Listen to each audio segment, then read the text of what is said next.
Okay, so do you think when your looks maybe probably now to get to where you are? Yeah, I think so. You think so? I think so. What a question. Like, I'm just testing the waters to see if he has like he's a snack. Like, imagine asking someone that. That's so wild. Thanks for having me. I just thought it's about clothes, but there's a studio also, so Yeah. we're up to a good start. It's also a twist, huh? Yeah, and I saw my size when I entered, so I don't want to talk much. I'm driving a Jimmy, which is a Suzuki Jimmy 2026. Okay. Oh. So it's also a 4-wheel drive or something, I think. So I took that car up there to the mountains. I call it the Scufftin because it's very small. It's like a lunch thing. Oh, So, It looks like a lunch. it's It's a Scufftin. oh, you saw it? I've seen them. I've seen a few on the road.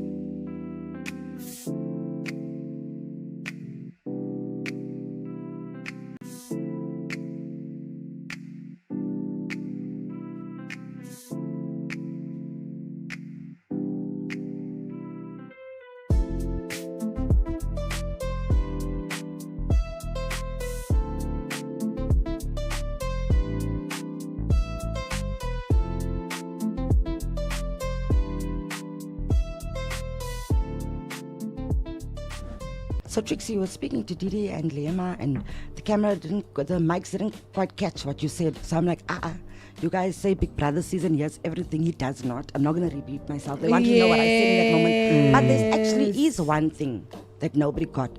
But I don't actually want, okay, let me bring it This is a very safe space. I know, it's not safe. No, she's being real. When we tell you it's not a safe space. It's not a Anything safe you say space. can be used against you. In the court of Bogart. Yeah. There's certain people after the house who I've texted on some, yo, let's work, yo, Yeah. this and that, and they just mised me.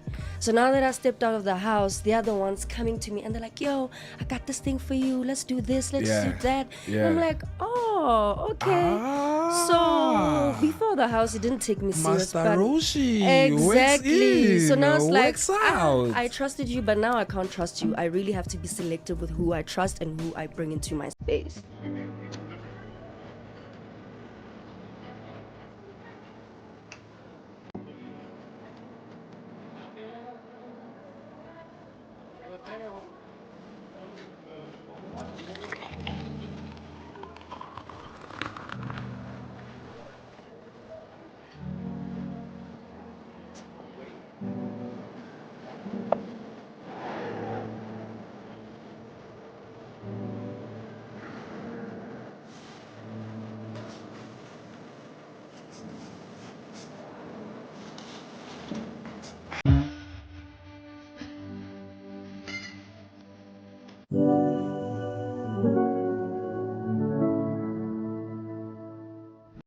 What's the first thing you did when you left the house? First thing, just I speak Zulu first. I'm tired. Hey, in the morning, good morning. Yo, dog. Other people don't actually understand what it was like to be in that house. Yeah.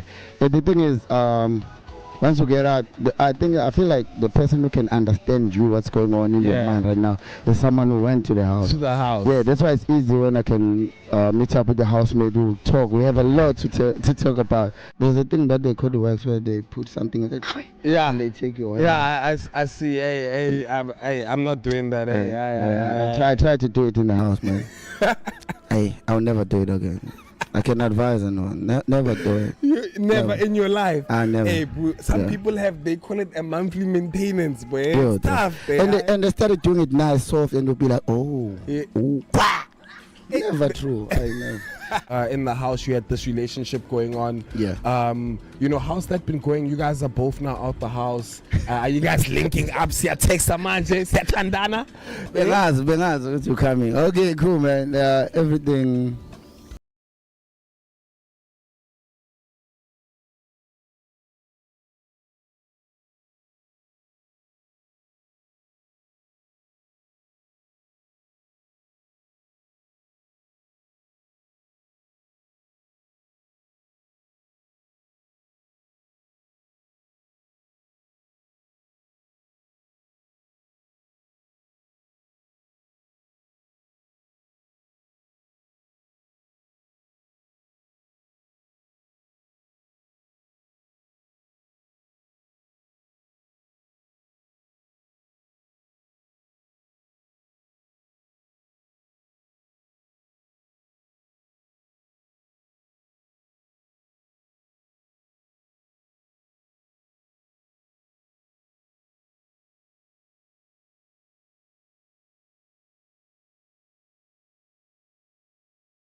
won't believe in your dream. They won't believe in this. But the good news is for you today is that you are going to make it work. That's the good news. 100%. And when you make it work, they're going to hate on it. And then the real ones that have been with you, now you're going to know who's who. You know? Because that's one thing for sure. You know, somebody said for business owners out there or people who are aspiring business owners, don't feel bad for the cringe phase of your business. You know, the imperfection of what you're trying to start. Please, Sana, it's okay, because you will eventually get to a point where everything is perfect. Everything is together. You know, they don't understand. They will never join you. 100%. Because she was saying that oftentimes the people closest to you won't support your business. No, they never do, man. Yes, they won't support your business more than people who don't know you. Yeah. You know, your friends, your family, everybody that is around you, chances are they won't support what you want to start, but it's always the people who are not the closest to you that will see something in you. And I don't know what it is with that, hey? Because when the people who know you will never support your business because they know you from before. This is just my articulation of everything that's going on, you know? So because they know a version of you and then there's a version you're trying to become, they don't see that version. They will always see a version of you that you are right now. So I think that's why people don't do it. Because if all of my friends, I support all the business of my friends. 100%. Maybe because I've tried so much and I've seen like, wait, but the people who know me don't support me. So that's why I support other people. So even though they don't support my businesses as well, because I've seen some people like that. Like one of my friends, they don't even repost, share, even like most of them, you know. Do you take offense to that though? No, I don't. You know, because I feel like I've got a better understanding because of that. Really, I feel like, you know, social media has embedded in our minds that we are not entitled to certain things. If you're my friend and I love you, give me the same love back, dude. Like, if I'm going to be there for you, I'm going to support you. Support me back, dude. That's the least that you can do. It's bare minimum. Yeah, man. You know, and as much as we can say that, but, man, no. Yeah, but so the friends and family discount thing, that's how it became a name, because people close to you, they expect you to do them favors. How many scenarios have you seen where people walk into an establishment? I know the owner, so I'm not gonna pay. They want stuff for free. Yeah. Which kills the business. Exactly. It kills the business. Come on, but guys. son, if your business is doing well, give me a discount. I I know. You know what? No. You know, I'm supporting, but yeah, but you can see some businesses from friends, they're doing so well. Like, yo, bruh, like, yo, yeah, we here, you know. Do you ask Rob for discounts at the cut? Like you see, he's starting out. It's a starting business, so Yeah. I support it first. You know what I mean? At When anyone first, else is not there, You when know everybody what? else is not there. But when I see people are now there, and everybody's now there, it's like, yo, we have built this thing together. You know what I'm saying? Wow. And then now it becomes, now that the business is running, so that now we can support each other. Like now I don't have to, you know, he can support my businesses as well. So it's kind of like a conglomerate type of thing. That's how it is. Yeah. Okay. You But know but what? when it started, we make sure that it takes off. Because once it takes off, we are together. You know what I'm saying? Like I don't have to go give my money to somebody else now. I've got it in house, kind of like. I don't know if you understand. You know what I'm I saying. think? I think that it's better when somebody offers to give you something. Yeah, kind of like. To, you know. yeah, to give you a discount or to give you a service for free. Hi, that is fine. But you can't now. You are asking for discounts. Now you are asking for what? And I know you also have businesses that are also making money. So why now? You are killing the business. Oh my goodness. Yeah, you're right. Hey? But I get you, Ronnie. Yeah, you know. You've made a lot of sense. Yeah, it is something like that. But anyways, 9:30 is the time right now. It is the Bogart Morning Show. The name's Ronnie J. Driz, extraordinary DJ. And if you're tuned into this, shout out to you, man. Download the Bogart Radio app. Let me hear your thoughts as well, man. Good morning.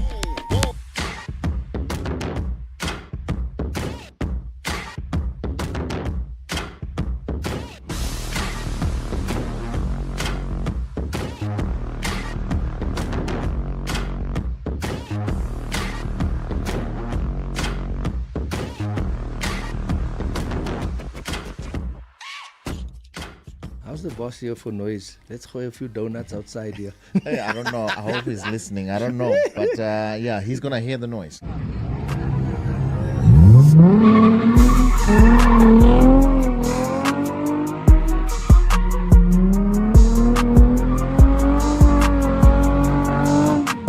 Motorsport is a very sort of different thing. You know, you got to look at it from the stands only. It's like you're going window shopping for the most part. But what Traction has done is we open up the windows so you can get in the cars and you can experience what the drivers experience, and you can actually learn what the drivers have been taught. So that's what we've done. We've taken motorsport to the people, brought the prices down, bought the cars where they're absolutely super reliable and they're there every single time. They sound amazing, they look amazing. And we're just there to create your new profile picture, your new TikTok video. That's what it's about. Which ex would you get back with? I have a favorite ex, actually. Or do you think that creating friendships with your ex is good or bad? Well, I think it's okay. Like, I feel like the only thing is, guys, the relationship must just end on bad terms. The relationship can't end on good terms. Why? Because then it never really ends. Why would the relationship not end if it ended on good terms? I mean, if we realize we're not compatible, we're not good together, we're seeing that, I'd rather have an AI partner instead of you. Surely if you're saying you have a good ex, it means you're not over that person. I don't have a good ex. Yeah, I'm not over him. Like, I don't want to lie. But no, on national TV. Actually. When the city's asleep, before the grind gets going. Cheers, bro. Thanks, mama. We already moving. Flipping switches, turning rooms into world stages. We don't crack under pressure. We crush it. We lock in and dollar what we must. From beats on stage in the spotlight to face beats in the close-up. And there we go, guys. Ooh, I like that. Making every shot count. Cause the 9 to 5 is just the start. Numaganjani. We move. We level up. When the beat drops, we get up. Namaje. Cause when the get up meets the go, anything is possible.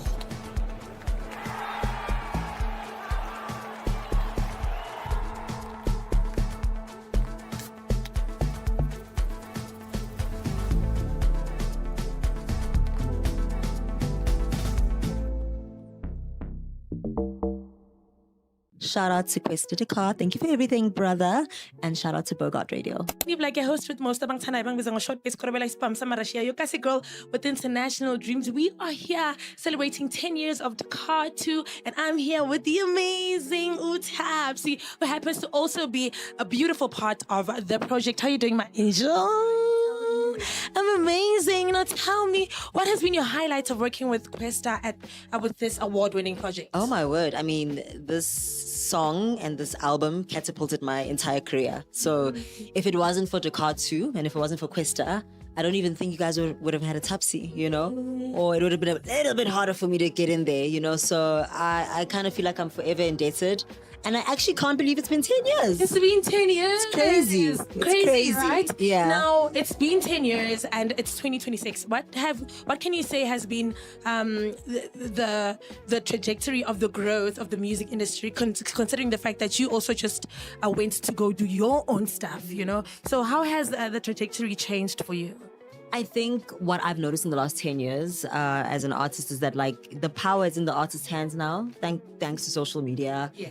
Thanks to, you know, like we don't really need the big labels anymore. We love them, but the power's in the artist's hands, and that's what I've seen, you know, because when I joined the industry, I needed the push. I needed the big machine behind me, and now I see the kids today just like posting and they're done, they're viral, their songs are hits. So I love that for music. I love that music is like, it can just reach people quicker, easier, better, and very organically so. Oh, amazing. Now, what can we expect from you this year in terms of music? I'm dropping so much music, guys. Like, I'm also just gonna post and you must make a trend, you know? But I did kind of take a break for a bit and I just needed that for myself. Yes. But I'm back. You're almost 10 years later. Yeah. There's a lot of Trixie stars out there that are listening right now. There's a lot of young people who are looking up to you and they're like, that's the woman I want to be. What do you have to say to those people? It's a que. No, I appreciate that. All that I can say is that Trix is also not perfect. Yes. I have my flaws. I've been through the most. And I just want to tell the young kids and women of age or guys of age, it's okay to go through what you're going through. You know, but pull yourself towards yourself and find yourself. It's not easy. I did not do it through my own willpower. I did it through my higher power. Yes. So even if you don't go to church or whatever, pray about it. You know, talk about it. Yes. Going back to what I said earlier, I wish I would have spoken out sooner. At the end of the day now, I am now speaking out and I'm a voice, and those people that support me are now also speaking. You get what I'm saying? You don't know whose life you can change, and I'm only realizing that now. Inside the house, you don't really know what's happening on the outside, because I would say to people, even with me, I did.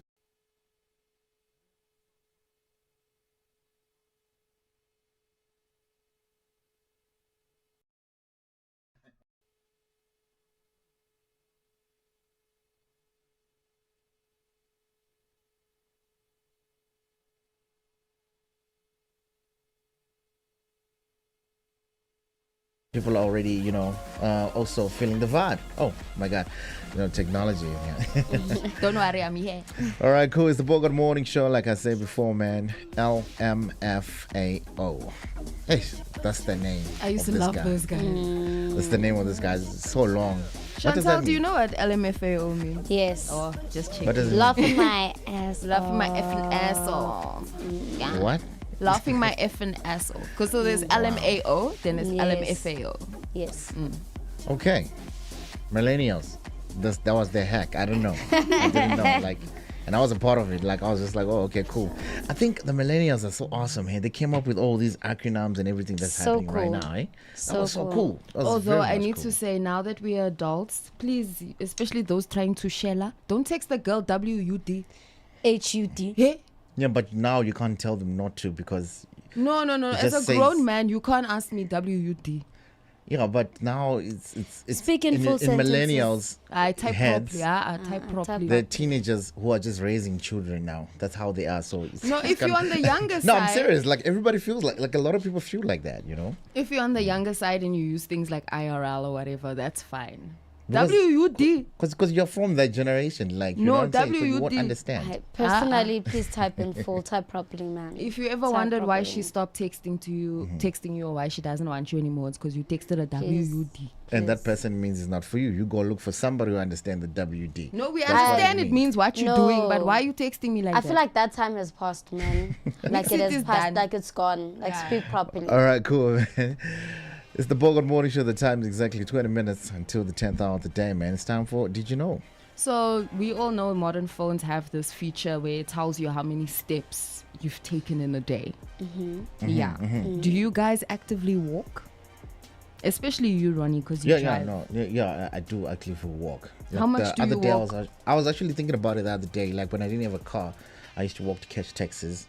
And then now I have a car. Now I just walk the same distance just to make sure to catch up. So it's kind of I don't know why. It's like you need walking. Because before, I wasn't walking. But now I got the car. Now I'm just walking for the sake of walking. Doesn't make sense because, but I don't count my steps, though. With the phone app, I just walk. And it's a time to, just, talk to yourself, listen to a podcast or whatever. But that's what I do. Just because of, you need to walk because you need some health in your life, And I've discovered. I've never dedicated time to walking. I don't even pay attention to it. Okay. I think the only time I've ever paid attention to walking was last year early because I was gymming. Okay. Yes, I was gymming, so I had to pay attention. But now, to be honest, I don't. Interesting. I walk 80 minutes every day.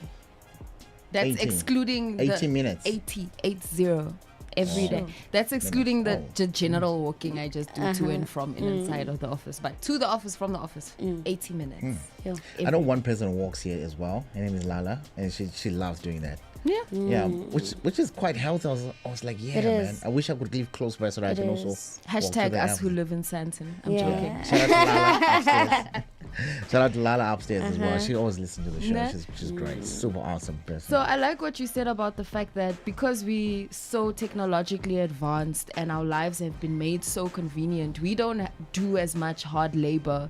Well, obviously, like the guys in the warehouse, for example, they're always working the whole day, so they wouldn't have to really factor in walking. Yes. But us who are sitting in front of the computer the whole day, you actually have to think about it. You Yeah, you have to. Yes, you have to include it. So medically speaking, you need to take short walks because they will help reduce your stress almost immediately. So if you are stressed all the time, 5 to 10 minute walk Niana during your lunch break or whenever you can will do wonders.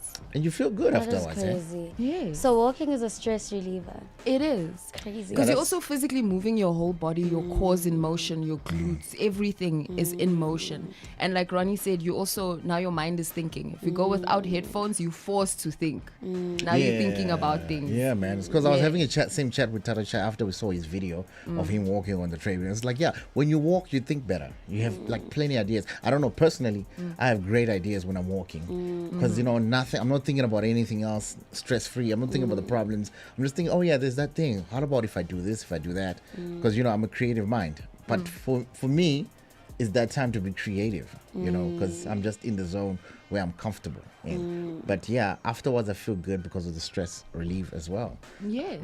Because, you know, exercising itself, sorry to cut you off, also adds things like your dopamine, your serotonin gets released. And those are feel-good hormones. So you're going to feel good whether you like it or not. So it's a quick hack. I think that's why people walk their that dogs. Is amazing. Yeah, yes. If you have a dog, that's the quickest way to get your steps in. Just take your dog for a walk. Okay. So y'all don't need to crash out. You can just take a walk. Yes. Don't crash out. Or crash out Take a during walk. your walk. Yes. Yes. Yeah. Yeah, I don't know who you crashing to. Crash it. You guys crash out by yourselves? Yeah, because some people also live in such beautiful neighborhoods, like Rosebank, for example. Yes. I love how the trees canopy over the Oh no, street. Rosebank is beautiful. Right? Rosebank How is many of beautiful. those I see. people actually walk in the streets? I see.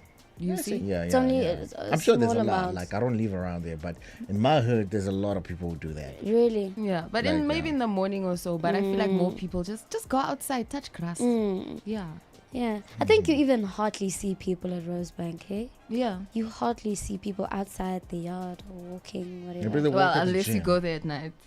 Yeah, unless you go there. Exactly. Or you go there weekends. There's so many. I feel like Rosebank is a student hub, Sana. That's not what I'm talking about. What are you talking about? But okay. Those who know. Alright, Go cool, there man. after that. But that's a fascinating fact there, man. So we gotta walk, man. Walking is very healthy for you. Yes, it seems simple. And that's good. So do it. All right, cool, man. 15 minutes to the 10th hour of the day, man. The name is Ronnie J. Driz, Extraordinary DJ. This is the Bogart Morning Show.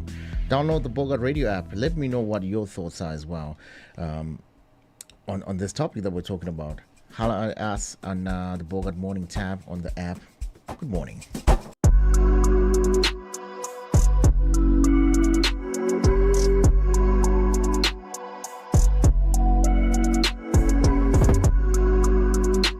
There's one clip that gets me every time I come across it. I think I know.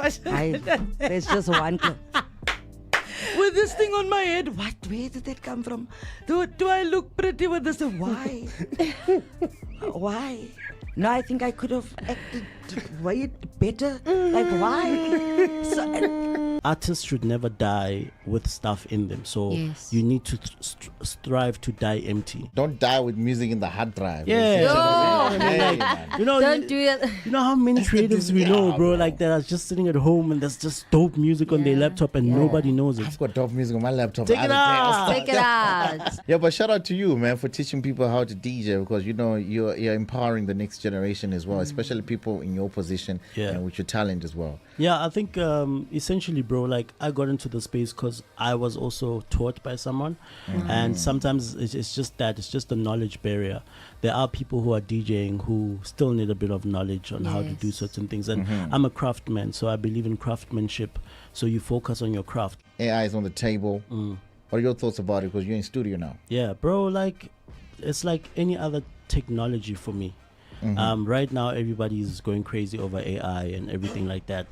There's going to be something else after AI. The BI, ZI, you know what I mean? TI, you know. Just learn how to use these things, bro, because none of these things are going to take away from the human quality. Like nothing's going to take away from humanity, you know. Nothing's going to take away from your creativity, but the person that knows how to use it and you don't will smoke you. Of You course. understand? Yeah. So you just need to understand that also we are in a very competitive space. Very. So learn Very to much. compete. If certain people are using it to enhance, you know, and obviously like as a creative, you know what you do and you know where you lack. Yeah, So exactly, wherever you lack, find things that can assist with that lack. You understand? So for instance, I can't really play piano with my eyes closed and like, you know, but I can get those keys if I hum them to an AI and be like, I want keys that go ba ba ba da ba. It will do that for me, and I'll get that and I'll use it on top of what I've already created. Yeah, You know what I mean? I don't know why people say that's cheating. Like, it's not cheating. Bro, like you cannot also expect to play fair in a game that's rigged. It is You know what I mean? Like the game generally is rigged. Yeah. People are finding ways how to maneuver. So when it was stop crying. It's your fault. Over the recent years, a lot of artists have had to eat exposure on their table for quite a few meals, possibly 3 times a day. Now that you've been, No, it's a real thing. It's a real thing. some people think exposure can really fill up your fridge. Now that you've been here for about 5 years in the industry and quite thriving, you've established yourself with some relevant artists. As an artist in a business sense, have you gotten to a point where you're able to translate exposure into actual revenue? Yes, it's about capitalizing on your brand, but like in order to do that, you have to have a brand to start with. That's why you're brilliant. That's why she went to law school. This is why, because she took herself. She took herself as a brand, not as a singer, because the music is gonna run out. Okay, the I'm music's definitely still a singer. I don't know. But you're a brand. I'm very a singer pro-art, it's a category underneath her. I like that a lot. But I love firstly, that, I believe art will last forever, so I don't think music will. No, of die course, out it's gonna be someday. there. Art will last So forever. you're an artist more than a musician. Yeah, I love art in No, general. but you're a brand above everything else, and I love that you can't mentioned say I'm that. a brand above everything else. I'm a musician. Okay. And the musician has to have a brand. Sure.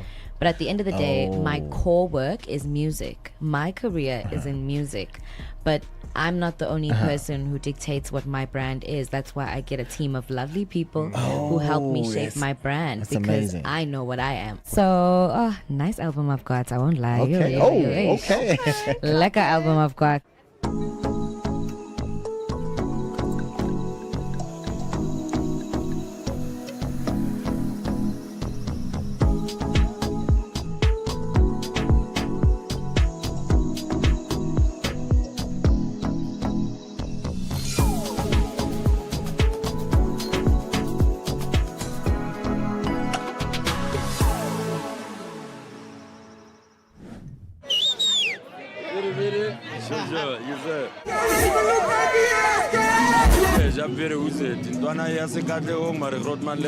Shout out to Bogart Radio, live and back to the city. XZ.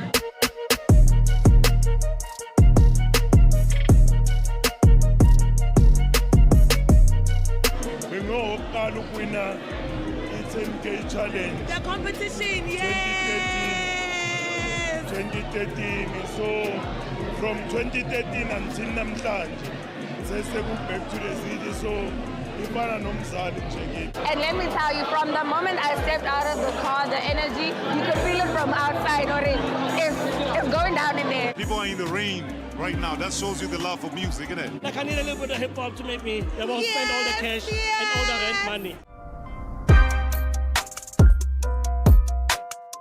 Hip hop is still alive, you know what I mean? But you know, I had to come with the bangers. I have my boy Words. We made sure that we curated according to their vibe. Here's the thing about hip hop: like you can get Drake, you can get whatever, but for you, bring in the person we didn't realize we needed. Yeah.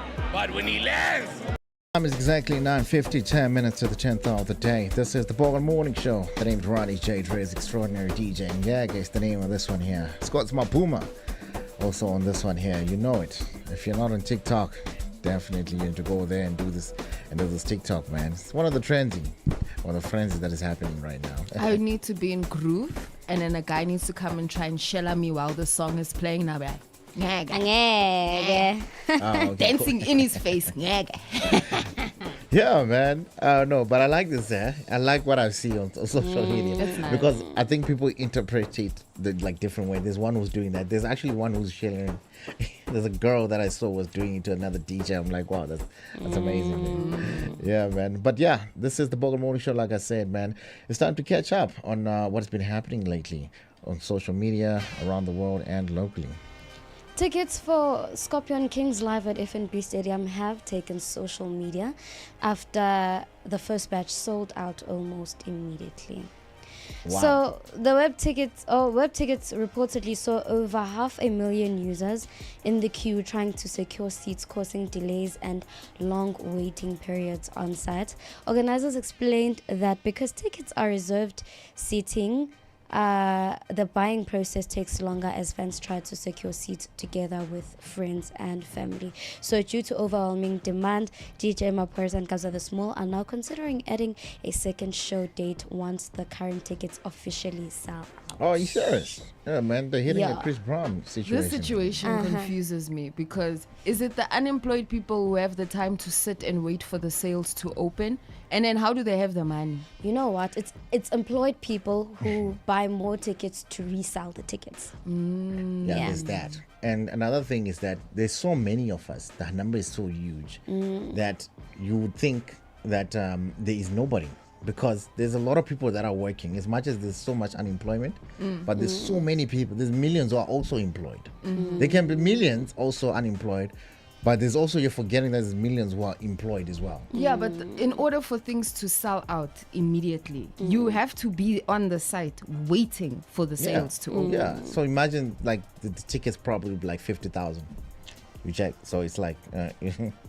You see, 50,000. If I was a boss and 50, I saw you at Scorpion Kings, it means during your work hours, you were sitting on that site waiting to get a ticket, ne? You know what? It's a lot of people who were actually complaining about the fact that the website was already crashing. The moment the tickets were released, people were buying. And there were so many people on the websites that it started crashing. Wow, incredible, man. Yeah. Scorpion Kings, I need to be there. Yeah, it's late for you, sir. No, for the next one. They beat you to it. Yeah. Probably I'm VIP. Probably they're going to send me a reserved one. I don't know. Wait, I want to talk to you about that, actually. There's something, I think was it you that put it on your status where you're like, if you're really a VIP, you don't have to buy the ticket. Real VIPs get invited. Like, tell us about it. Yeah, no, I mean, there's people here. If you're a VIP, like, you don't buy tickets, you get invited. That's real VIP. Stop trying to be, you know what I'm saying, to buy one and then. Yeah, that's just fake. Like, you're not a VIP. What about the VIP? If you buy, you're not a VIP. Then why do they sell VIP tickets? I don't know. To make you feel special, I guess.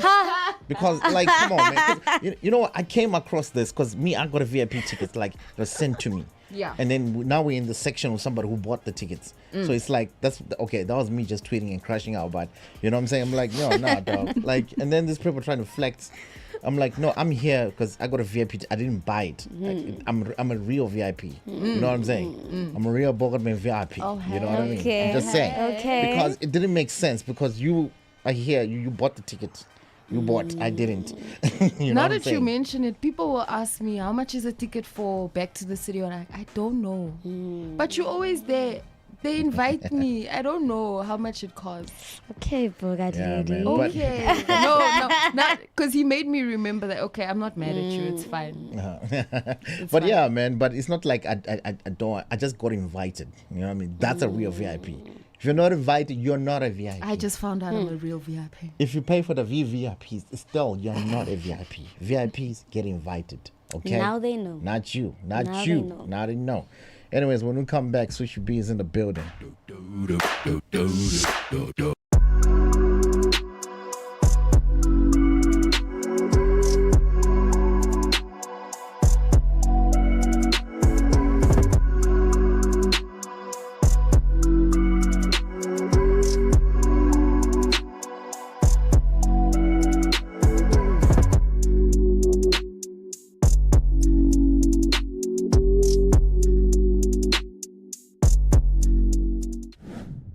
call me the leader of the youth and the speaker of the truth. Mm. Yeah, it's something that I've always been moving by. That's powerful.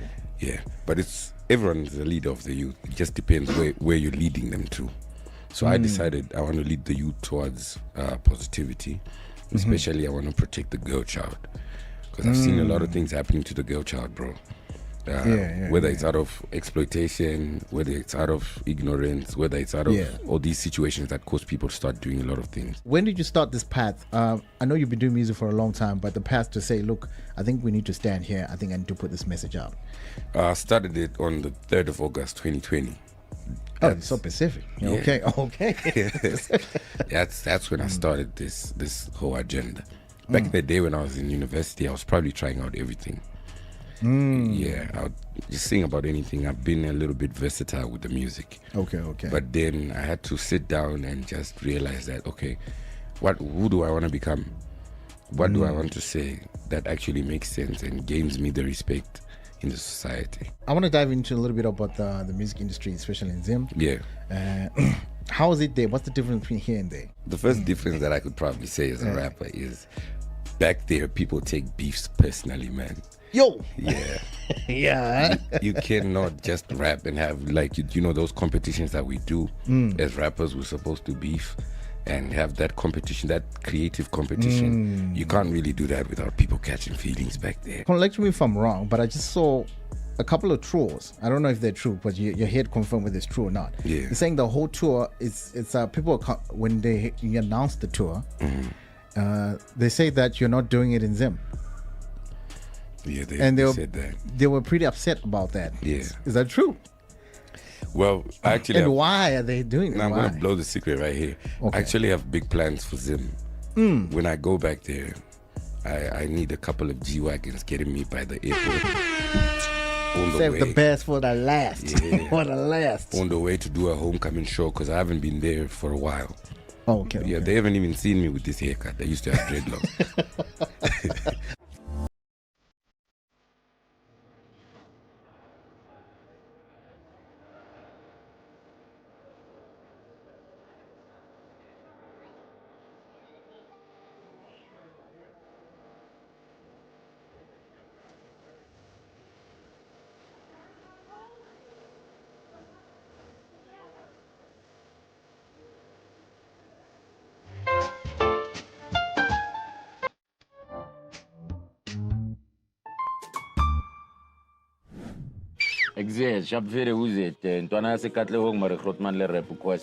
Big shout out to Bogart Radio. Stay tuned.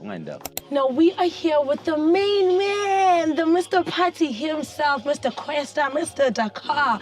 How are you, my brother? I'm good. How are you? I'm fantastic. Now, tell me, what has been the highlight of your career since Dakar 2, and how has it impacted your journey?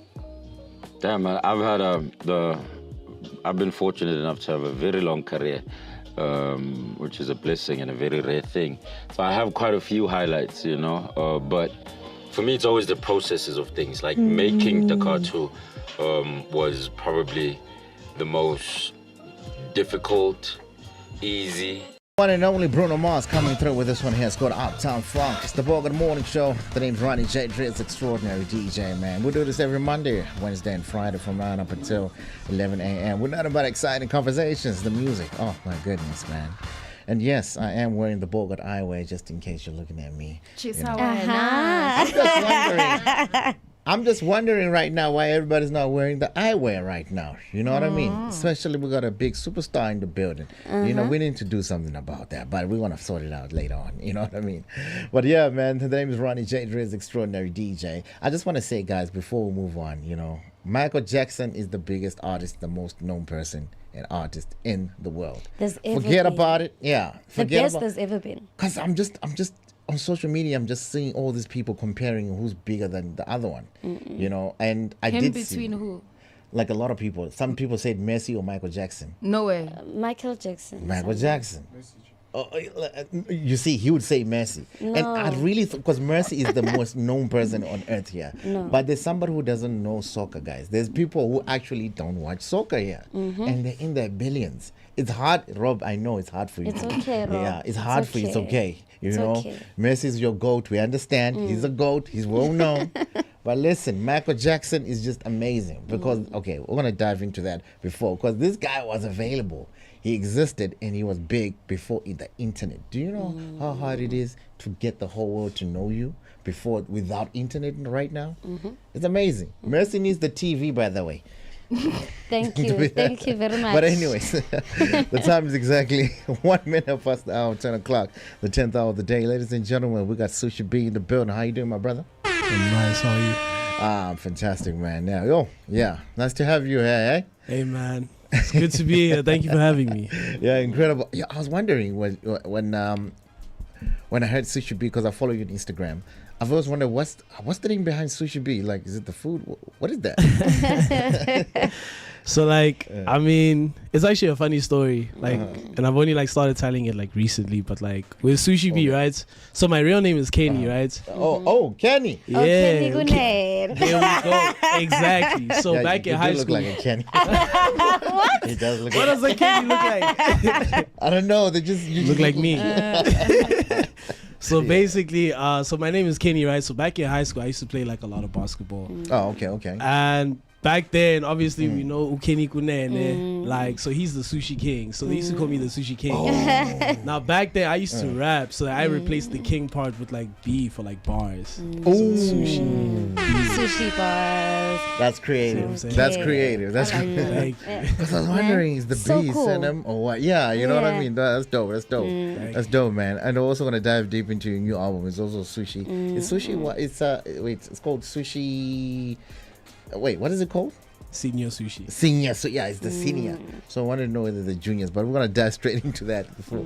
In your early days, so you used to do hip hop, with the bars and everything. Oh, that was crazy, man. From high school and everything. Yeah, so I think because I started rapping when I was like 12 years old. 11, 12 years old. That's a long time. That's incredible. Yeah. It's a long time. No, it kind of makes sense. The music speaks for itself. You've been doing this for a long time, man. For sure. That's why it's so dope. That's why it's on point. Thank you. When did you realize that music was your calling? I think because when I was like in like primary school, I was bullied actually when I was a kid for my eyes and whatnot. Hey, So yeah, get it off Don't your laugh, chest. Ronnie. Get Don't it off laugh. your Ronnie, chest. what's wrong with you? wrong with Take you, off dude? your shades, Ronnie. I think it's the shades. Yeah, take off your Listen. shades, Ronnie. This one here is called the Bogart Eye. We call them the blockers. They block a lot of things, okay? Yeah, including the nonsense as well. You gotta put me on, then. But basically, when I was like in primary school, I used to get bullied a lot because of my eyes. Like I had like a serious eye infection as a kid. Okay. And I used to be chubby, so I wasn't really like, and I wasn't good at school. I had a lot of problems, bro. I had a lot of problems. So my escape to everything was like music. I was put onto like hip hop by my older brother when I was like probably like 7 years old. So I got into rapping because it kind of made me feel better about myself. It was like, okay, at least I'm good at this. At least I kind of had like a good taste just from like listening to a lot of hip hop for a long time and getting into poetry and rap. And it just kind of made me feel better about myself. What's your brother listening to, man? Maybe the top 5 50 artists. Cent. Oh, okay. He's from that area. Eminem. Oh, okay. The Game. Yeah, those are real. OGs. That's Yeah, why. OGs, yeah, that's who I grew up on. That's some real people with bars there. Oh, Serious yeah. people. For sure. Yeah. For sure. How would you describe your sound and your identity as like an artist? I think multi-genre infused, because it's always been a thing of me to like infuse different genres. Even when I was doing hip-hop, like I used to infuse like a lot of Mexican and also R&B. Also got into R&B as well, like trap soul type of thing. So it's always been like just multi-genre, just okay. yeah. No, I mean, nowadays you got to do that, man. I mean, there's a lot of, infused things that are going on. People are trying out new things. Oh, yeah, for sure. Because people want to hear something new, you know? Yeah. What's your take on brand new music? Like, do you think what we're creating, we can still create new things, or we're just creating of what was there? Because there's been a lot of chats of that going around lately. I mean, I think from my side, I feel like it depends, man. I feel like there's obviously a side where it's like, everything has like some sort of origin. There's yeah, always yeah, like yeah. an origin as to where something started. You know what I mean? Like if you talk Yeah. about hip hop nowadays, you get your boom bap, you get your trap. Boom bap is actually, there's a lot of jazz into it. Yeah. Jazz was a thing. You know what I'm saying? This guy So- knows what he's talking about, because a lot of people don't understand that. Yeah, like guys, like, and there's a lot of like, I think there's a lot of subgenres that kind of find its own identity based on what it's about. For example, what I got is Mexican piano, which is Mexican infused piano. I actually type wanted of to thing. ask about that. Out of all the genres and subgenres, what drew you to the Latin American feel? I mean, I won't even lie. I think I always loved just the acoustic guitar and how magical it sounds. And hearing like Spanish, like Mexican people do that, it was like, what? This is insane. It just feels so lush. There's certain chords and melodies you can't get from any other genre, but like that Latin flavor. You know what I mean? Now you're like, So- and then you're like, I'm gonna cop this right now. Chop, chop. I was like, why not? Fruit Loops, What? chop, chop. You know what I mean? Like, why not? Yeah, man. Yeah. All right, cool. So we're gonna kick off with the Senior Sushi. Tell us more about that. What's the album all about? Senior Sushi's like, it's a story, man. It's a story. It's a heartbreak love story, toxic vibes onto it. It's about my life over the past, like, I'll say 12 months. This is real life stuff. So this is like the first time of me like being like super vulnerable and seeing people shout out, receive shout it out. so well. It was like, Yeah. whoa, like this is crazy because this is like real life stuff. So yeah, it's like what I've been through with my ex and when whatnot. did you get in the mainstream? This was probably like 2023 with Shakespeare. Wow. When Shakespeare blew up. So if you heard like violins on like Yeah, I Amapiano, know that. Yeah, I know that one. Yeah, I know that one. So Wow. that was me as well. Yeah, man. That means you've been here, man. I've been out here. Yeah, you've been here. Eh? Yeah. You've been cooking this whole time. Telling you. Yeah, How that's- long did it take for you to put this album together? So because I was living through it, over a year. Sure. Over a year. Because these are incredible. again real life stories, you know. Yeah. So I want to just touch on the business a little bit about it. You signed? Am I signed? Yeah. Oh yeah, I'm signed. Oh, we're asking the boss? I mean, boss. No, wait, hold on. Come back to me. Come back to me. Hold on. Yeah, I'm signed to LVRN. Oh, nice, man. Okay, cool. So because I had to ask, because there's a lot of business technicalities and with the era that we're in. A lot of things for are sure. changing. For sure. How are you maneuvering through that? Like, how are you finding it? Oh man, I think one thing, because I used to be I was hyper independent because coming in, like I was doing. So my the first own single thing. you're independent. Oh okay. yeah, for sure. Oh, that's like incredible. Mm-hmm. like it was, but this is just a distribution type of deal. It's not like okay. Yeah, because you every- need that. Yeah. Oh yeah, for sure. So when I came in, it was just like independent because I came in producing, mixing, mastering, doing everything and putting out my music myself.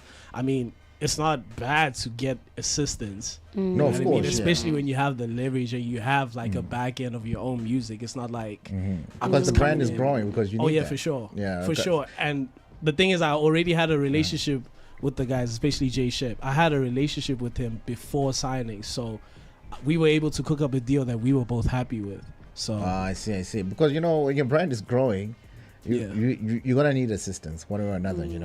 one way or the other, yeah. Like one way with or the any business, I feel like at some point you're gonna need a team. Like you're gonna need people behind you. As Yeah. much as it's like, again, coming from like a hyper independent place, it's like, bro, you're gonna have to like let go of like different aspects so that you can just be the best of you in whatever area you're supposed to be in. Yeah, So who- if I'm a creative, it's like, Yeah. all Who I you do work is with? just make music. Ah, nice, man. Who you work with on the album? It was just me, bro. I mean, I still did everything my own. Like as much as again, I still have that hyper independent thing. But Let's again, touch on your hyper independence as a person, not as a musician. How did you, or when did you realize that, okay, I need to kind of loosen up a little bit on this hyper independence? I need to allow people to help me and trust that they're capable of doing it. I think this was just before the label. Because I was also handling like my own bookings, like management wise, and once people started knocking on the door, and I started learning the business more and understanding that, look, like again, as much as this is my personality, this is how I am type of thing, Yeah. but at some point you're gonna have to like allow people to work with you so that you can be the best of who you can be in whatever area that you're supposed to serve in. So because I'm an artist, it's like I need management, I need like PR, I need A&R, I need that person, I need a photographer. I can't just be doing everything. You know what I mean? Like because I shoot my own stuff, I edit my own stuff. I actually learned how to use CapCut like recently. That's crazy. Right? Editing Lightroom, I'm that guy. Like you know what I mean? You need to be that guy these days, man. You have to be. You have to be that guy. I get you, but at the same time, when you're running a business, it's like you do need like people behind you to kind of like help you maneuver everything, because it's exhausting, bro. Especially when you have like an established brand. Like if you're like starting off, for sure, like mix and master, record, do your own stuff, you know. I think that's the only downfall to doing everything by yourself, because you're gonna get exhausted. You can do everything yourself, but you're gonna realize like, hey, again, like especially with the business growing, like, you know, now you gotta handle bookings overseas, but now you gotta release this EP, you're fighting with promoters. It's a lot. It can get hectic. So I know your album has many beautiful tracks, but if you were to pick like 2 that best represent you, which ones would you pick? It's the biggest two. Intombi Amenesono, which actually went number 1. So the album actually went number 1 in Tanzania. We don't know why. We're still trying to figure that out. I love it. But like number 1 album, number 1 single, Intombi Amenesono, and the other one was Sektana Namhlanje. I think that's just it's. And the thing is, they opposites. Like Intombi Amenesono is more like toxic. Sektana is like, it feels like a wedding song. So it's like, I feel like it kind of like really represents me well. Yeah. No, impressive. So what do you think about AI? Have you been incorporating it lately? I mean, look, I think with what I think about AI, I think with AI, like, it's more of a thing of like, because I come from a place where I had to learn how to like sample.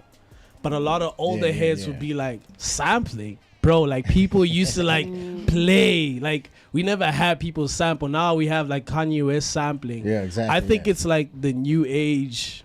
I wouldn't say auto-tune, but it's like the new age of like. I like how you do it. Nobody's ever given me that perspective, because it's kind of like it's the new age of sampling or something like that. Yeah, like again, when Fruity Loops came about, people were like, "Bro, we were recording from the jump. We didn't have one-shot packs with like kicks and drums. We had to play. We had to get a drummer in. We had to get a saxophonist in. Now people are just playing it on their MIDI keyboard. There's always that one old guy."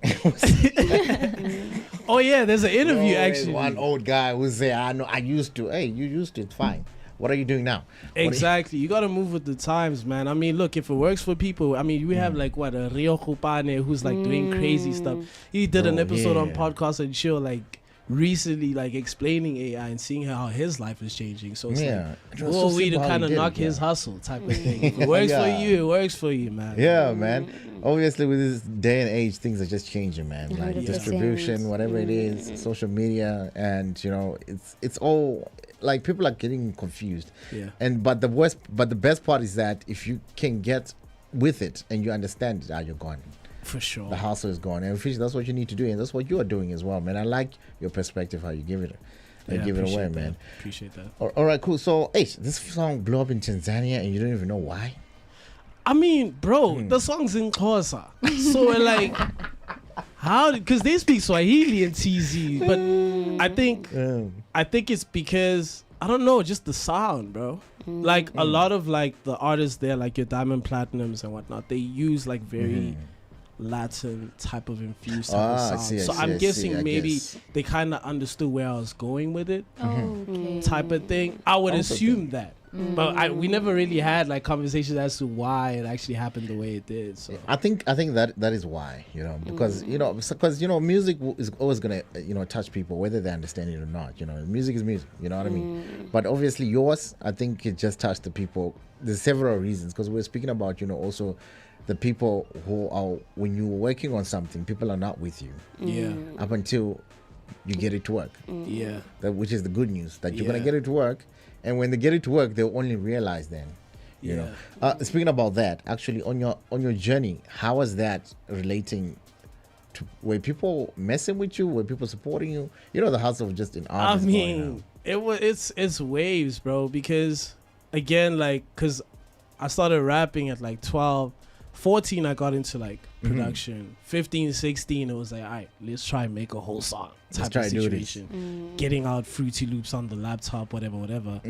I think at first, like, I had like my little ecosystem of fans. And then once things like started to like grow, I think once I got into piano, like it changed. Like everything was like, whoa. The wave just rolled with the wave, eh? Oh yeah, for sure. And then I got into TikTok. I think because around the time me starting piano, I got onto TikTok. I never had a TikTok account, and I have friends like they were like, bro, you got to put your music on TikTok. This is like what? Of course, yeah. You see, you're moving with the times, exactly. For sure. Like, but I was still like, nah, I'ma still drop videos on Instagram or whatever, thinking Instagram is still blowing up artists. I mean, it is, but not like the way TikTok is. And this is like what? TikTok is, yes. Yeah, like, and the thing is, I had to learn it. So there was a whole lot of like, flops, like videos doing 10 views. Because look, bro, like I came in, I wasn't like, yo, go support or whatever. I just opened the account. I was on 0. So it had to. So I grew it from like 0. And probably like it took I just love that you realize the tools that are there and you're using them. Oh yeah, which is the most incredible thing, man. There's this question we like to ask, because in the entertainment industry, like singers, rappers, producers, etc., a lot of people are delusional and they think they can make it, and they'll try for years. So when did you realize that you are not one of the delusional people, that you're actually good at it and you're actually going to make it? I mean, hey man, no guys, that's a good question. Let me tell you something, because I feel like it's such a double-edged sword, because that delusion is what fuels you getting there. It's tough. Hey, if you don't actually believe that you can actually get there, then what are you doing? People are gonna walk over you, and you are gonna actually give up. So I came in with that delusion, but I knew I was nice. But looking back at, like, if I were to listen to the song I first made when I was like 13, 14, I'd be like, bro, that is trash. Like, turn it off. But at the time when I made it, I was like, this is the best thing ever. Like, no one can touch me, whatever. So I think I don't know, man. Like, just if you love what you do, if you love what you do to the point where you're resilient enough to be like on like dormant years and nothing's happening, then it's gonna come when you least expect it. There was a point actually where I almost gave up. Like I was like, you know what, I might as well just look for a job and it happens. Start life. Like I was broke for like, bro, you know, like, you know, when you like a real artist. Oh yeah, bro. Like I remember, because I used to distribute on like DistroKid. So I would see like my streams pick up. I was earning cents, bro, like per month. Then it was like $2. Then it was like $10, $25, $100, $1,000, and I was like, oh, okay. Something's happening. Something's happening. You know what I mean? All right, cool, man. Thank you so much for coming through. Just let the people know the socials where they can catch you, especially, you know, Senior Sushi as well. So you know what it is: Instagram, TikTok. It's at yosushi __. So that's at yosushi __, and Twitter too at yosushi __. YouTube is Sushi B. All right, cool. What did you call it, Senior Sushi as well? By the way, Senior Sushi, Senior meaning Mr. Senior. Yeah, you were saying senior, and I'm like, yeah, it's probably the shades. It's probably the shades. Guys, don't touch the eyewear. My bad. No, I read that wrong. That's definitely on me. Oh, Senior. Okay. Yes, sir. I love this. Okay. Shout out, man. Thank you for coming through, and God bless you for all the music you're creating, man. It's got an awesome. Ladies and gentlemen, Sushi B or Senor Sushi.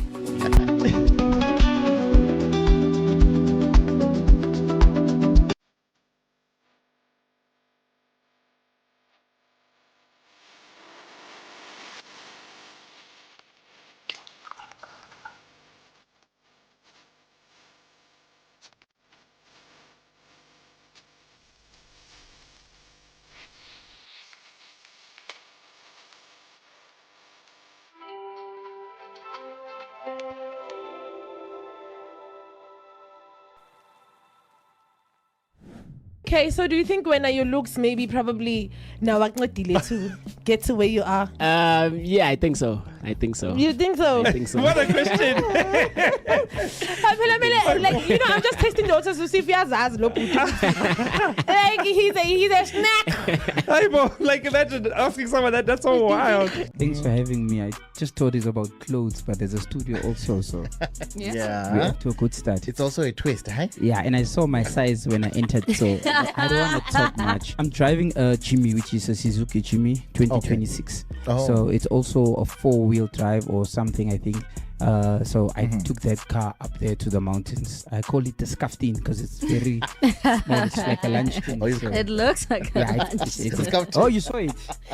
I've seen them. I've seen a few on the road.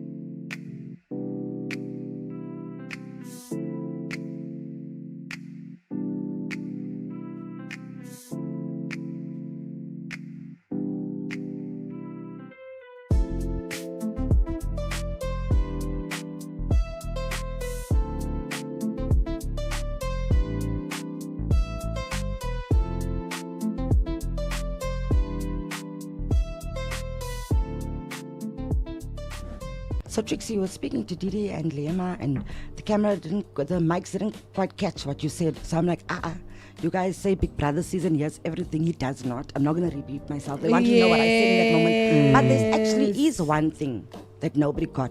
But I don't actually want. Okay. Let me bring it This is a very safe space. I know it's not safe. No, she's being real. When we tell you it's not a safe space. It's not a Anything safe you space. say can be used against you. The court of Bogart. Yeah. There's certain people after the house who I've texted on some, let's work, this and that, and they just mised me. So now that I stepped out of the house, the other ones coming to me and they're like, I got this thing for you, let's do this, let's do that. And I'm like, okay. So before the house, it didn't take me serious. Master Roshi, exactly. So now it's like, out. I trusted you, but now I can't trust you. I really have to be selective with who I trust and who I bring into my space.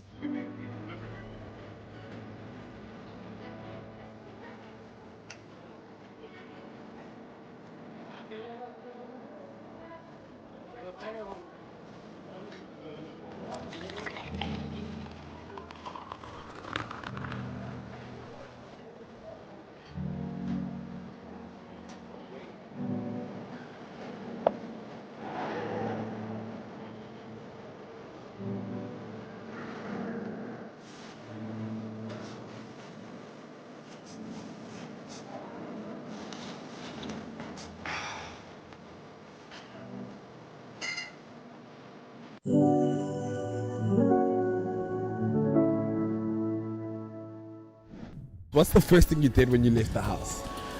First thing, just I started speaking Zulu first. You're like, I'm tired. Hey, in the morning, good morning. Yo, dog. Other people don't actually understand what it was like to be in that house. Yeah, and the thing is, once you get out, I feel like the person who can understand you, what's going on in your mind right now, is someone who went to the house. To the house. Yeah, that's why it's easy when I can meet up with the housemaid. We'll talk. We have a lot to talk about. There's a thing that they call the works where they put something and they take your hair. Yeah, I see. Hey, I'm not doing that. I try to do it in the house, man. Hey, I'll never do it again. I can advise anyone. Never do it. Never in your life. I never. Hey, bro, some people they call it a monthly maintenance, boy. Yo, Stuff. And they started doing it nice, soft, and they'll be like, never true. I never. In the house, you had this relationship going on. Yeah. How's that been going? You guys are both now out the house. Are you guys linking up? See, text manje, see Tandana. Benaz, you coming? Okay, cool, man. Everything. It's good. That's all I can say, man. We still Man, it's again it's Joel, my friends. Come on now. Have you ever written a love letter to a girl? Never true. You know, my 2000s, they don't get beatings anymore. Why are you getting beatings at home? Yeah, when I grew up. It's not let me say lessons. Lessons, yeah. There's the only thing that made me fight with this soccer thing. It was the fact that because they were not partying, man. We spend a lot of time in a soccer thing. Me, I just want to look good, man. I smell good. I think that was the problem, man. Nothing else. Yeah.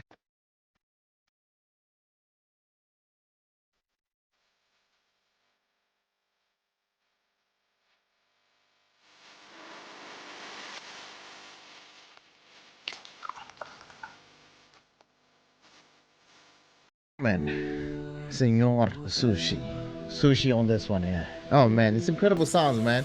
You can definitely stream the album, man, on all digital platforms. Please go get it. You can hear the sound is amazing. Mexican sounds in there by our very own Sushi B.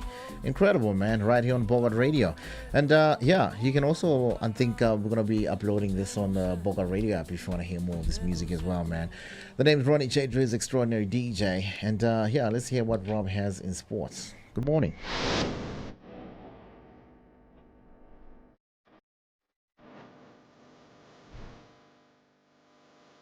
Top of the morning from the sports desk. Let's take a quick look at our sporting headlines for this morning. Just quick disclaimer, Ronnie.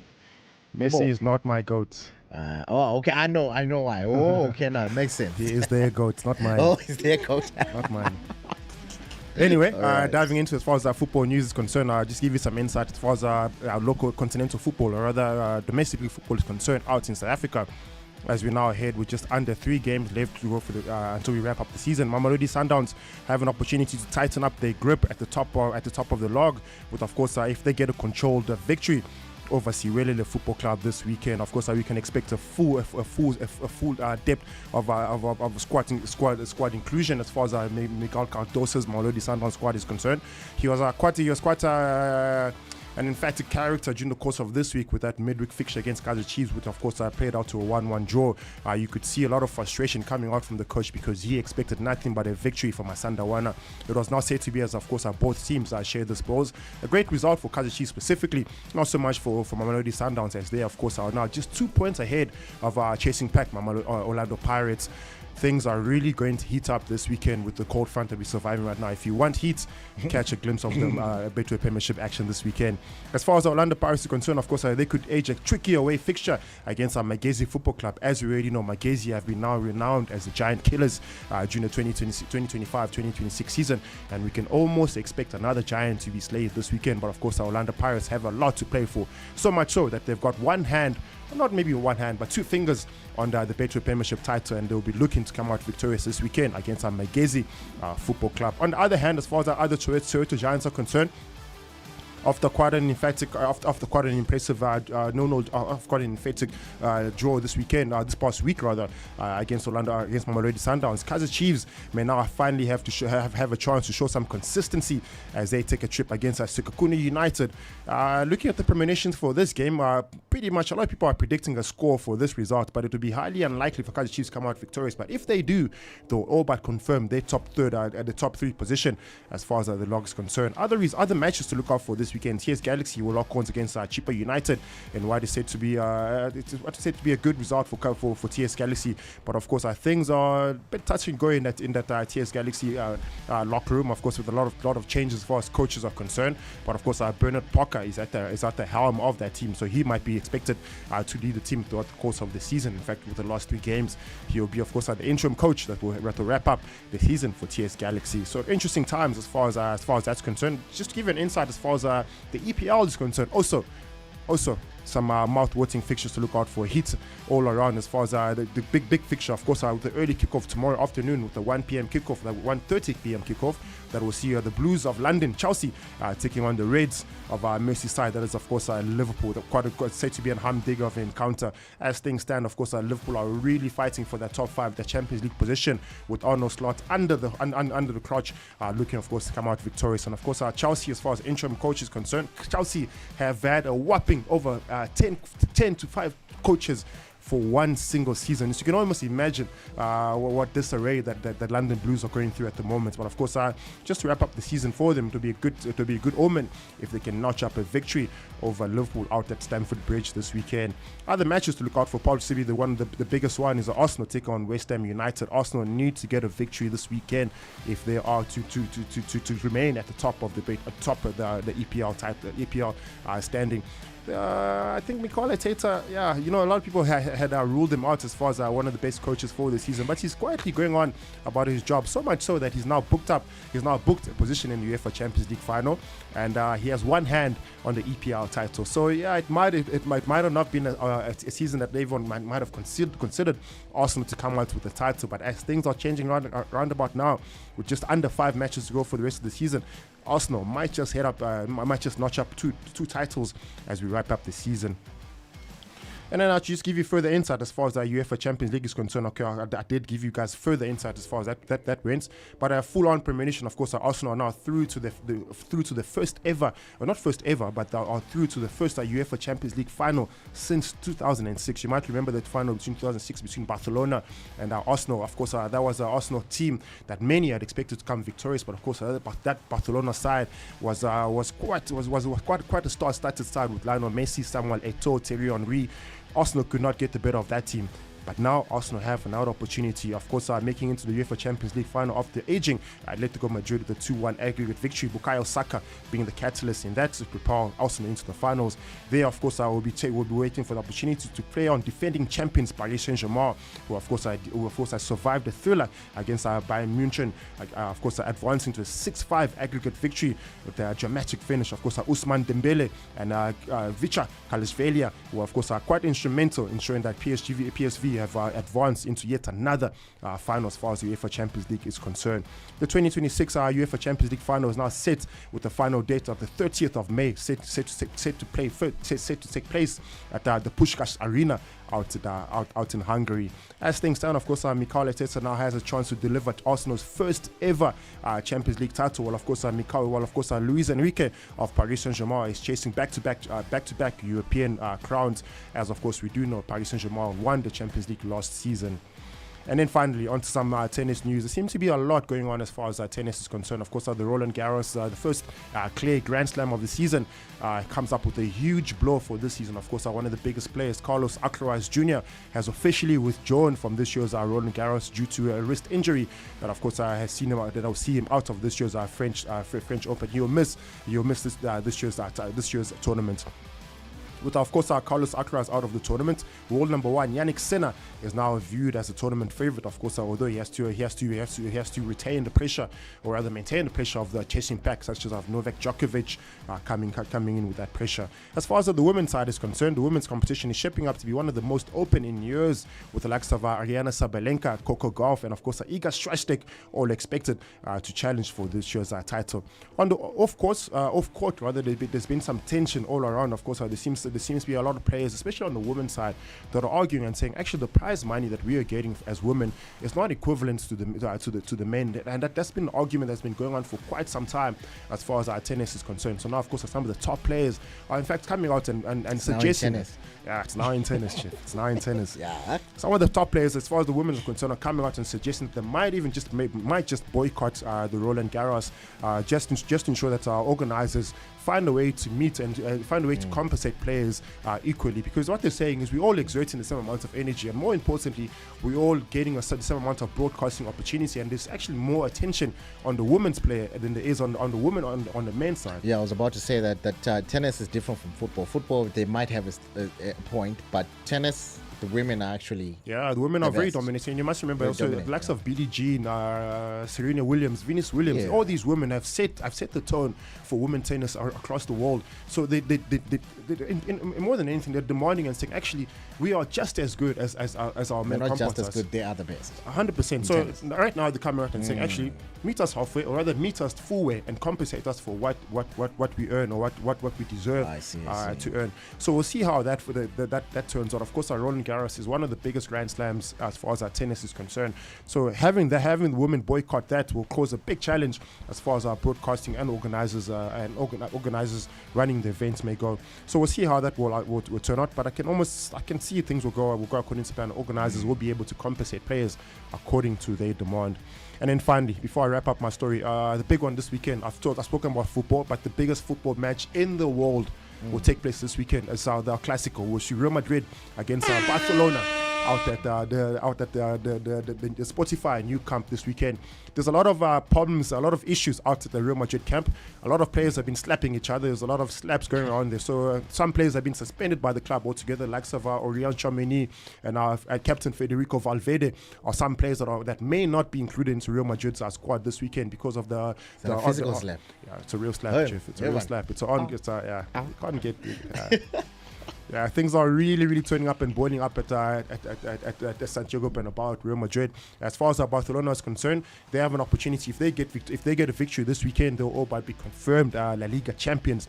Real Madrid have to either get a draw or a victory to stop Barcelona from being crowned as La Liga champions. So it's going to be a humdinger of a match. Just to give you guys insight as far as numbers are concerned, it is one of the biggest viewed football matches in the world. Over 2 billion viewers watch this game for 90 minutes. So you can almost imagine the world set to come to a standstill once again this weekend, Sunday at the Spotify new camp. Real Madrid take on Barcelona.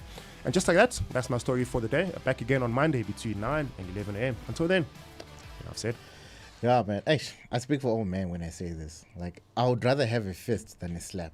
I'd rather receive. I hear you. Yeah, I think the first thing more man. The slap is like, HF, you're not man enough. That's just disrespect, man. Yo, man. It was like, bro, you could have just slapped me. It's fine, you know.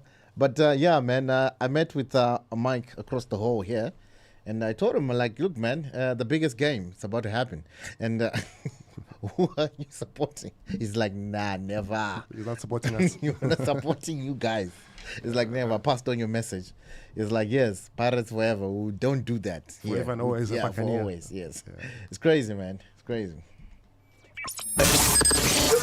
Let's do it. It's another incredible morning right here on the Bogart Radio. Catch the Bogart Morning Show, Monday, Wednesdays, and Fridays from 9 to 11 a.m. It's the Bogart Morning Show. The name is Ronnie J. Trez, extraordinary DJ. This is Bogartman Radio. Style is rhythm is exactly where you are. And the name's Ronnie J. Trez, extraordinary DJ. We got Rob, Chantal, and Feroza here. Right, like I was mentioning before, I know Messi is not your GOAT. But I just want to say he's not as big as Michael Jackson. That's all I gotta say. You can't compare Michael Jackson to anybody, guys. You can't. Celebrity wise, like whoever you want, whoever you can. Some people. So, my Tanko, with claims like that, I want to see stats. I want to see numbers. Glad you said that. Right now, Michael Jackson is the biggest artist on the charts and everything. He's back up. Okay, but now we're comparing Michael and Messi, right? Oh, Michael and Messi. Okay, cool. So compared let's do this. To who's bigger between the two? So who's I'm the gonna most give known? an analogy. Okay. I don't need an analogy. I want statistics. If you are going to say that Michael is bigger or more known than Messi, I need the numbers. That's what I'm about to give you. Messi is second to Cristiano Ronaldo, but I'll let you guys go on.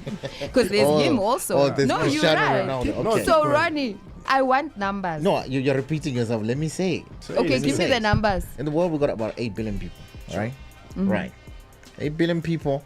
Let's just say YouTube probably subscribe people. They're probably like 20 million or whatever. I didn't want probably. I want numbers.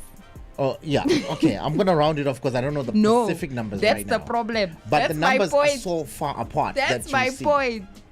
But I haven't even said what I want to say. Okay, say it. Oh my God. I want to say the numbers are so far apart that on YouTube, it probably has about 1 billion people on the platform. Right. About 20 million or so are registered users. Spotify, same thing. Because I'm gonna mention Spotify and all of them because it's music related, right? So everybody listens to music. but not everybody does watches soccer. Not everybody listens to Michael. Okay, let me finish this. I'm going to get to that. Let me finish this one. So Michael Jackson is generally considered more globally known across generations, as his fame as the king of pop transcended cultural and generational barriers to become a cultural icon. So while Lionel Messi is currently the most popular active sporting figure, Jackson's historical impact remains unmatched. This guy has got generations. Ronnie, And it's not about the Messi- fact but- that she proved your point. It's the fact that she gave me facts. Okay, can I say something? Can I finish what it's Let me leave you alone. I can't say anything on this show. Wow. I'm not the host of this show. But anyways, this guy's got generations. There's people who died. There were like billions of them that still were up to this guy. I didn't know Cristiano because I wasn't a soccer fan. Probably I started knowing him halfway in my life. But the moment I started knowing music and I started watching the TV, the moment my mother told me about something, they knew Michael Jackson. How long was Michael Jackson successful for? This is why His I had the entire camera life. on you the whole time he was talking. His entire life. Okay, so Thank we you. counting- How long was Cristiano Since the Ronaldo? Jackson- We can't- Jackson's five. Can we count the Jackson 5 as successful for Michael Jackson?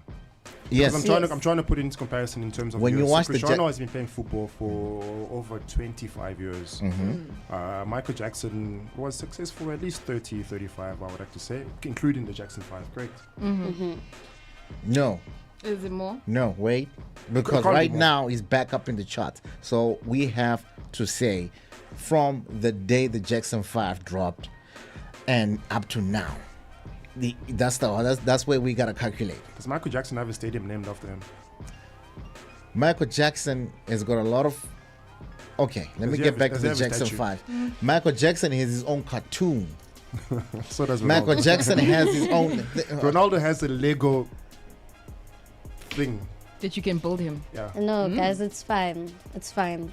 No, It's but okay. Ronnie, But to be that's honest when with from you, the that's Jackson. what Chad says. And that's when the Jackson 5 was thing. They had their own show. Do you know how big you have to be to get your own show?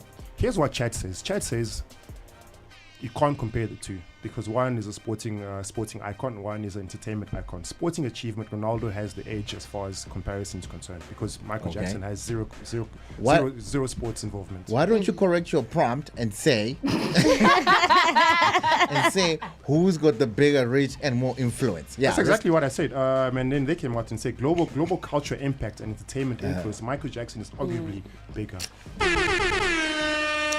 What are you doing here? We What- were denying your Let me processes. finish. You was trying to come up with something. Worldwide fame. Stop it. Worldwide fame. Both reach levels very few have ever reached. So worldwide fame, both are comparable. In terms of our industry, you can't compare them because obviously Michael Jackson never kicked a football in his life. Ronaldo cannot do a moonwalk to save his life. So you can't compare the two.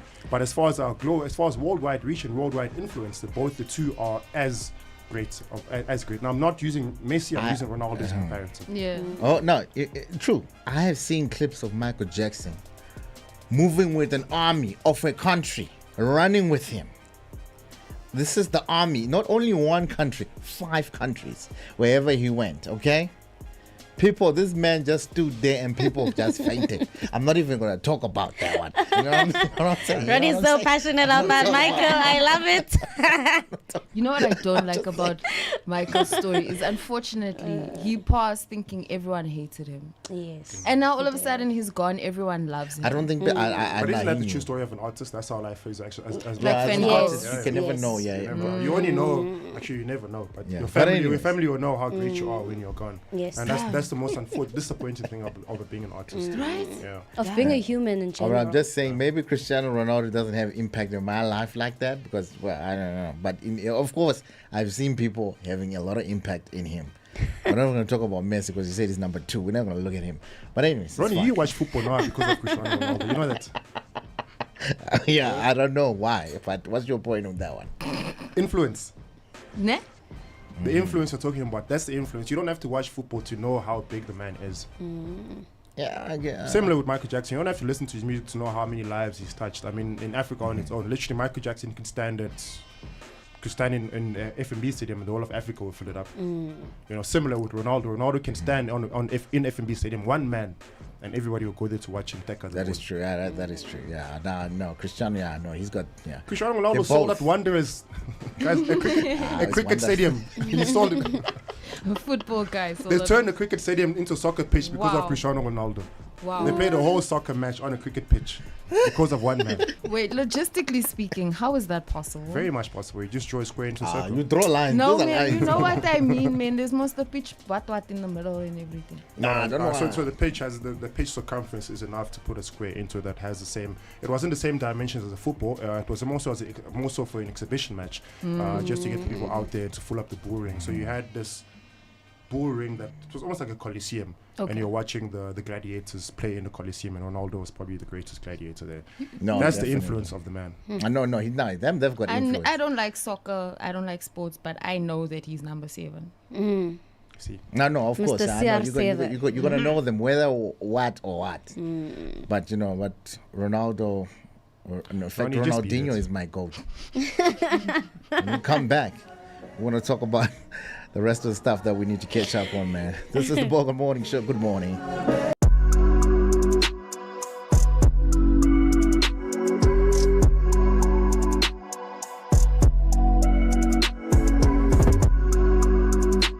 There's one clip that gets me every time I come across it. I think I know.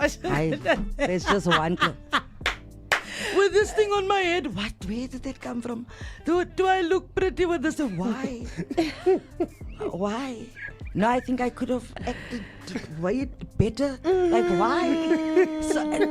Artists should never die with stuff in them. So you need to strive to die empty. Don't die with music in the hard drive. You know, Don't do it. You know how many creatives we know, bro, like that are just sitting at home and there's just dope music on their laptop and nobody knows it. I've got dope music on my laptop. Take it out. Take it out. Yeah, but shout out to you, man, for teaching people how to DJ, because you know you're empowering the next generation as well, especially people in your position and with your talent as well. Yeah, I think essentially, bro, like I got into the space because I was also taught by someone, and sometimes it's just the knowledge barrier. There are people who are DJing who still need a bit of knowledge on how to do certain things, and I'm a craftsman, so I believe in craftsmanship. So you focus on your craft. AI is on the table. What are your thoughts about it? Because you're in studio now. Yeah, bro, like it's like any other technology for me. Right now, everybody is going crazy over AI and everything like that. There's going to be something else after AI. The BI, ZI, you know what I mean? TI, you know. Just learn how to use these things, bro, because none of these things are going to take away from the human quality. Like nothing's going to take away from humanity. You know, nothing's going to take away from your creativity. But the person that knows how to use it and you don't will smoke you. Of You understand? Yeah. So you just need to understand that also we are in a very competitive space. Very. So learn Very to much. compete. If certain people are using it to enhance, you know, and obviously like as a creative, you know what you do and you know where you lack. Yeah, So exactly. wherever you lack, find things that can assist with that lack. You understand? So for instance, I can't really play piano with my eyes closed and like, you know, but I can get those keys if I hum them to an AI and be like, I want keys that go pa pa pa pa pa. It will do that for me, and I'll get that and I'll use it on top of what I've already created. Yeah, You know what I mean? I don't know why people say that's cheating. like, it's not cheating. Bro, like you cannot also expect to play fair in a game that's rigged. It is You know what I mean? Like the game generally is rigged. Yeah. People are finding ways out to maneuver. So when I was stop crying. It's your fault. Over the recent years, a lot of artists have had to eat exposure on their table for quite a few meals, possibly 3 times a day. Now that you've been, No, it's a real thing. It's a real thing. some people think exposure can really fill up your fridge. Now that you've been here for about 5 years in the industry and quite thriving, you've established yourself with some. I don't know what that bar means. Maybe we need to ask her. They're calling me the greatest. We'll pay for it. That's a lazy bar. I'm sorry. It's very lazy, no? Yeah, it's very lazy. I think her name is Kiki Badass. That's her name there. But also very Yams. lazy name also. Sorry. No. Oh, wow. But anyway, it's a dope song, man. Shout out to Mr. Yams on that one. H-Town. We also got Runner Rules, I think, on the song. I don't know him, but yeah. But I know Mr. Yams. He's got dope songs. You should definitely go stream him. But the other lady, hey, I don't know. They say, the bars are in bars. The bars are in bars. But it is what it is. But anyways, it's the Bogart Morning Show. The time is exactly 10 minutes until the 11th hour of the day. Yeah, and of course, one of the biggest developments as far as our politics is concerned in South Africa is taking shape today out at the Constitutional Court. The big pala development, of course, is that the South African Constitutional Court is expected to deliver its highly anticipated ruling matter over President Cyril Ramaphosa. You guys might remember that couch with a couple of dollars. Wasn't it a mattress? It was a couch. No, it was a couch. Of course, the case today focuses on whether Parliament acted lawfully when it rejected an impeachment inquiry linked to 2020 burglary out at the President's Palapala farm. You might remember the farm was broken into, and while it was broken into, people specifically, the thieves specifically went to the couch knowing that there's money in the couch. So now the question is, the people that were working on the farm, were they the ones that put the money in the couch, or did they know that the president put the money in the couch? That's the question that the Constitutional Court wants to find out today. Secondly, how did that money go past customs through Ora Tambo all the way to the Palapala farm? Who was the one that overlooks the whole process? Are you telling me that the money's not in rands? No, it's US dollars. Actual Yeah. This whole time you thought it was rands. No. The thing is, the money had to be claimed. So by South African law, South African financial law allows you to claim money over that amount within 30 days. And that this introduction has been going on for 500 days. Since the court ruled it out, and now President Ramaphosa is back at Cornhill to try to confirm and say, actually, this money is not my money. Don't put me in this situation. Or it's my money. I take full responsibility and accountability for it. So the biggest question here is, of course, you have the EFF pushing this narrative. You've got the ATM pushing this narrative and saying, actually, the president must be held accountable. He can't get away with certain things. Now the president is coming out saying, actually, I did not know about this. So he has to come up in court and say, why is the money? Why do you have over millions in dollars? US dollars in your couch? Never mind in the bank. If it was in the bank, then we'll go. Don't you have to clarify, or what do they call it at the airport? Declare. You have to declare if you have over 10,000. No, 100% right? sure. And this is 400 million. This is dollars. I just gotta tell you, President got it like that. Yeah, no, he got it like that. That's his money. There's no way he didn't know that amount of money was No, there. we all know that is his money. But now the legal way, the court, you have to be, what did they say? Guilty until proven guilty? Innocent until proven guilty. Not in this. Are you saying guilty until proven guilty? Yeah. So you cannot be proven guilty, but just to what we know, that's you're guilty. So do you know what the consequences are if they were to find him guilty? The consequences are more dire for ANC as a party as opposed to him, President Ramaphosa, as a human being. More so because I remember his tenure is coming to an end, so he's not entirely concerned about that. But once his tenure comes into an end, there'll be a lot of stuff that will be interdicted and taken to court for that he did in his term as president, and this is one of the issues that you'll be taken to court for. Over and above that, the ANC is just looking out and saying, hey, our reputation is getting ruined every single time. Now we have to deal with the GNU, we have to deal with the EFF trying to make us look bad. So ANC in essence is trying to protect the image, because we remember we have the municipal voting coming up recently, and then we also have the presidential votes coming up also. So ANC is sitting and thinking, hey, we've already lost the numbers with the GNU. What will this do to our party now going forward? So that the answer, or rather the conviction after this will determine whether President Ramaphosa will continue being president of the ANC, more importantly, continue being president of South Africa. I feel like they should have gotten a bit nervous already with the GNU to see that their numbers are dropping and already made an effort from that time. Now all of a sudden, maybe in a few months, they're going to start plastering all over. Remember, I always fixing the roads. Remember, I always tell you guys, I think our government is very reactive in terms of proactive. Yes. We only react when there's a situation, there's an issue. I'll use the narrative of HIV and AIDS once again. When we found out that HIV was an issue, we came up with it. We were reactive. We knew that these things it would be an issue for the country. We had TV shows about it. The longest time, but we didn't react. Only when it started killing millions, then we became reactive, as opposed to being proactive. We know what the problem is. Deal with the problem now before it becomes an ongoing problem, and that's what the party is dealing with. How they were only fixing things after Helen Zilla went to go swim in them. 100%. Yeah, after those kids died from that accident. The accident. The same similar thing with the food poisoning out in spaza shops. So a lot of the reactions is reactive and not proactive, and that's what the country is now sitting and thinking, actually guys, you're not doing us a favor by being the ruling party anymore. Now that you mention it, ever since that spaza shop thing happened, I didn't hear any follow-ups. How many people have registered? How are they enforcing, etc.? What have they done to those who aren't registering? It's very sad. That's why I always say, all the politicians, if you say you're going to fix something, what have you fixed before? What are you doing right now? Are you helping us right now? I mean, why don't you just do that? I might not have all the answers, or maybe they might say they don't have the budget to do it, but do something for the community. At least we see you doing it. I need to be the minister of aesthetics.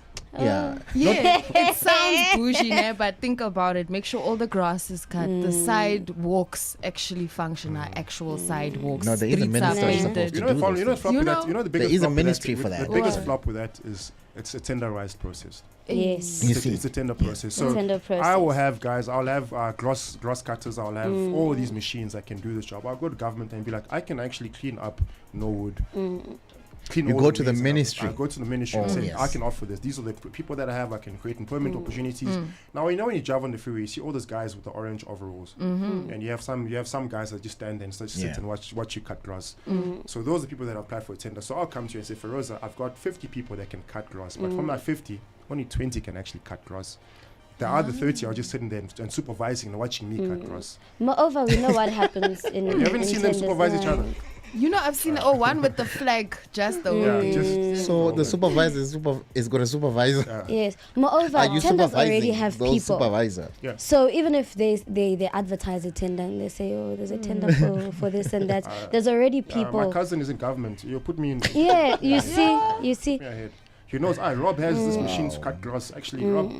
Let's make money. It's 100,000. Don't notice. Come cut grass for this community. And then obviously it grows. The more it grows, the more you expand it. And it's a small things that we overlook. And we always tend to look at all the millions that are flowing out the country, but there's a couple of 100,000 that literally are swept under our noses, and we never realize. There's a lot, man. There's even billions going missing, but it's okay. It's just time for another story. Yeah. So with Ramaphosa, they're gonna do exactly what they did with Jacob Zuma. 100%. Obviously, it will be a little bit more restricted with Ramaphosa now, because remember he's still president. So they have to do things with a sense of decorum. They cannot put him out there and make him look like an utterly bad person, because end of the day they have to defend the integrity of a president and the fact that the country is watching and the world is watching and saying what is South Africa going to do with their president right now. So more than anything, it will be, how do we defend the image of the president? And then the president will come out and say, how do I defend the image of the ANC? And then that contradiction or that introduction itself will determine how the case will end up. I wonder how it's going to end up today. I'm really looking forward to it. I can almost tell you guys there'll probably be another postponement. Of course, yeah. I think they'll postpone it up until he's out of office, and then they'll probably solve the matter privately. Yeah, I think that's what will happen. By the time we've forgotten about it. Yes. Yeah, there's a lot going on, because we still have the Madlanga Commission as well. Didn't they put that on ice? That's a whole nother universe. I heard someone say apparently they paused it. They had. No, they paused the missiles in Iran. Yeah. Yeah, those ones they paused. Yeah. Oh, that's what's paused. Yes, that's what's paused. Yes. So but no, it's still ongoing. You guys, it's too hectic that you just said they just paused the missiles. I just pressed the pause. They paused the drones. Yeah. There's a lot going on in this world. And, there's a lot. They paused the whole Jeffrey Epstein case. Now we're not even worried about that anymore, because there's wars going on. People have forgotten about it. And some people are saying, because Jeffrey Epstein is still alive, by the way, I think they've clarified it. So those things, they were like, okay, let's focus on the war. He didn't pass away? No. They say he escaped. Where is this man? Oh, you didn't hear? This is a whole thing. He put it Thabo Bester. So that's a whole thing. What if he's still on his island? No, he's not on the island. He can't be on his island. He's probably on a different one, different I'm sure they're both on a different island, yeah, so no, he knows too much for him to be known. Because guys, have you seen the back of Earth's head? Like the back of Earth? It's just the ocean with tiny tiny little islands. If Epstein goes there, we won't find him. Yeah, I mean, anyone goes there. I mean, your goat, Michael Jackson, could be on one. Yeah, Michael Jackson could be one of those. Tupac could be in Cuba. Yeah, Tupac could be in Cuba as well. You don't know. You guys, you want to bring everyone back to life? Conspiracy theories. Come on, guys. Come on. Nah, Let but them lie, personally, this is my own personal take. I think Jeffrey is still alive. He's definitely out there. Because, come on, guys. Like, the evidence is so out there that it's even in the Epstein files. Imagine that. It's in the Epstein files that they released. It's like, guys, what are you doing? But anyways, everybody was so focused on, you're on the files. Your name is on the files. But nobody bothered to even, look at this here. The man himself. The man himself. But yeah, man. Yeah, okay, cool. I just want to say happy Mother's Day to all the mothers out there. It's going to be happy. It's going to be the whole weekend. We're celebrating them and everything else. And happy Mother's Day to you. Happy Mothers. Thank you. It's for everybody who's out Please there. Go man. to a Bogartman store and get your mother Bogartman outfits. I am the mother. I'm not doing We got some tracksuits and everything that they can wear. There's a lot. Because, especially the jackets. Yeah. Yes, get a hoodie. Even this one I'm wearing right hoodie. now. Get your girl a I don't know. A lot of ladies hoodie. like the art collection. So I think if you are looking for items for your mom, just go head over to Bogartman store. Ask for the art collection. It is still available in some of our stores, and I think during the winter they will really love that. Yes, definitely. As a woman, we used to have I one second display there, Yeah. but it seems like it's finished now, eh? Selling But I'm hot- sure it's hot still cakes. there. Yes, I think it's still there. You definitely need to get the art collection tracksuit, man. Especially the one with what you call that painting, the doll painting. The Dooley, is it doll or Dooley painting? This the Screaming Man. No, not the other one. The other one is where everything looks like it's melting. That artwork. I forgot what That it's is called. something with time. Pausing of, I think Tattoo Man. Something with time. It's to I time. forgot about See it. what- Yeah, see but what it's to got to do. watch. Yeah, but anyways, have a great weekend. This is the Bogart Morning Show. Breakfast is served. Good morning. Every man deserves a view framed by excellence. See the world in luxury with the Bogartman sunglasses. Made for confidence, built for distinction. And now you can win a pair of your own. Just follow @Bogartman Official on all platforms. Post your Bogart-inspired look that needs a pair of Bogartman shades and tag us, because true style doesn't shout. It speaks quietly with power. Bogartman. Enough said. T's and C's